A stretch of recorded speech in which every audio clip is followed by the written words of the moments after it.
things. It's not just stick fighting. I do some knife work, you know, some empty hands. There's a lot to learn, and you don't have to be good at everything. In Eskrima, we can have everything. The really fighting techniques, or just the coordination, or just having fun. Perché è una disciplina marziale particolarmente interessante per la difesa personale ed è uno sport nuovo nel panorama marziale. It's adrenaline. Once you learn and understand Filipino martial arts, it's very universal. It's an art within an art. We look for technique as well as combinations, equally blocking or defending. It looks like they're just pounding away at people, but there are blocking patterns, drills. Using abanico, which is higher strikes, lower, footwork. You should be moving offline. If they're pounding away, it's very, very difficult to see the number of points. But essentially, it's not just how hard you hit, but how many hits that you get in. When I think of Filipino Eskrima, I look to the Filipinos as leading the way, and I've been really impressed. Yeah, I think because they're taught to pick up a stick from so high, you know, it's just natural. It's just something that comes naturally to them. It's inbred, you know. They're very fast with their hands. Oh, every Filipino fighter is very, very, very good. They are very quick, very strong. They fight from the heart. It's really, really good. Our guru or head coach came to the Philippines to train with many of the grandmasters, and so we were inspired this time to come earlier.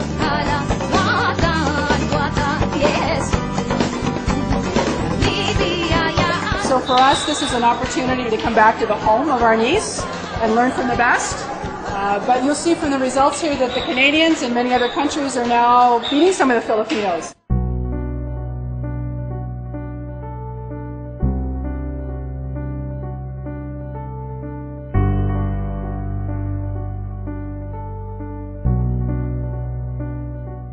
There might be a technological transfer there from us to America, because Americans and the Europeans, when they train hard.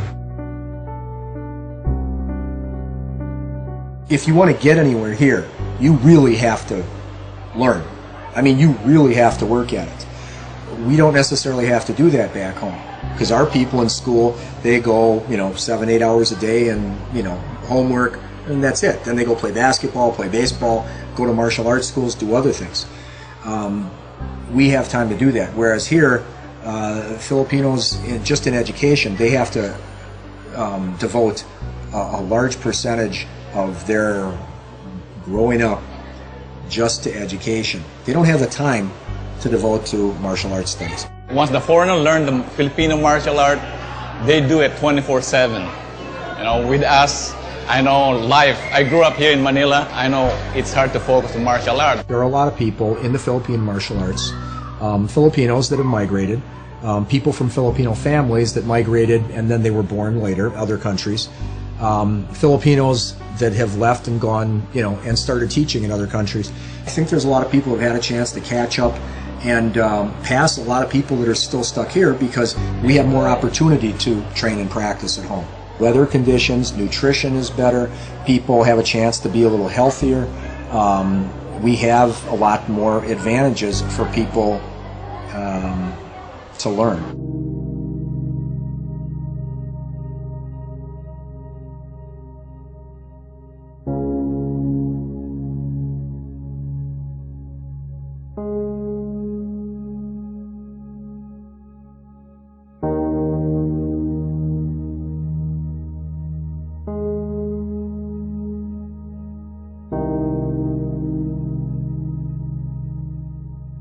Eskrima is still spreading far and wide.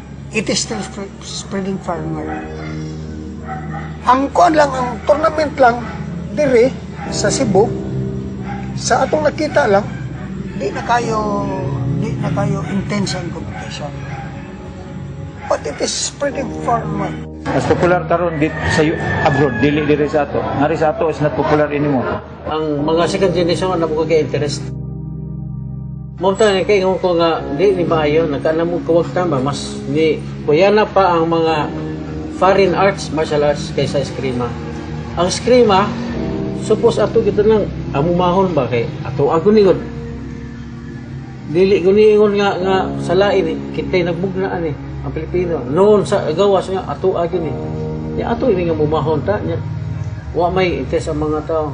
Kung way maning kamot ini, way barog ini pag promote kining atong gugma sa atong sa atong awareness, sa atong Filipino siya, mamatay na siguro yung kamatayon kay mawara man. This is the best time. If they have not recognized the significance, the beauty of the art, it is high time for them to realize now. Kaning mga eskrimador nga ako na ilan naguna nako para nako mo nimo sila mga unsung hero sa atong nasyon, sa atong Pilipinas. Kay kung wa pa na sila dili ni mailan ni Pilipinas nga may laki sila sa martial art.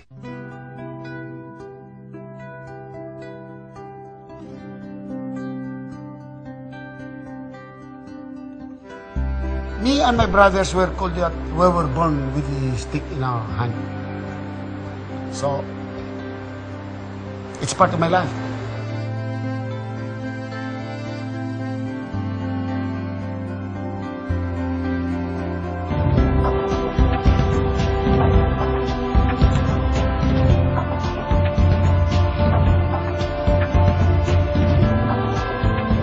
Ako nga, masir na ko sa ang naibawan ako ngadto sa mga katawhan nga pamagi ilang kuanon ba makatabang kun silang kagalingon parte sa depensa niya makaunahon na sila na ko wa na ko nga mo ni gatudlo na ko mo ni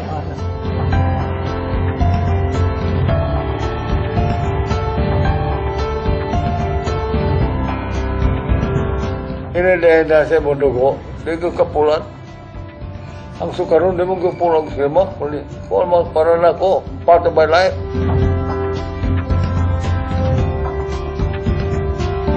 Why retire ni? Ha? Masa pag-retire mo, di ko na i-retire? Di ko na i-retire, di ka ka-retire.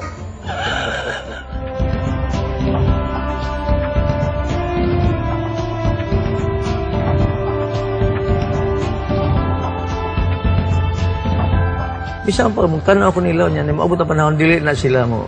Angkon ako nagtudlo niya na pero sa hilom sa kasing-kasing nalipay ko nga ila ginagamit. Hindi na kalimutan ako nagtudlo na.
sugilanon sa atong mga igsuon.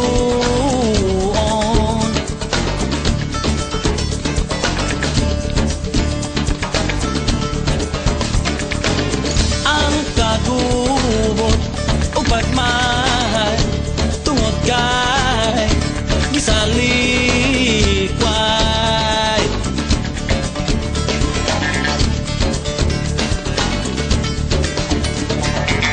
Yang dugaya, ayaw nagdugaya, ayaw nagdugaya. Panagiusa ang kinahanglan, ang sambit sa kahitasan. Nagiusa ang kinahanglan, ang gisambit sa kahitasan.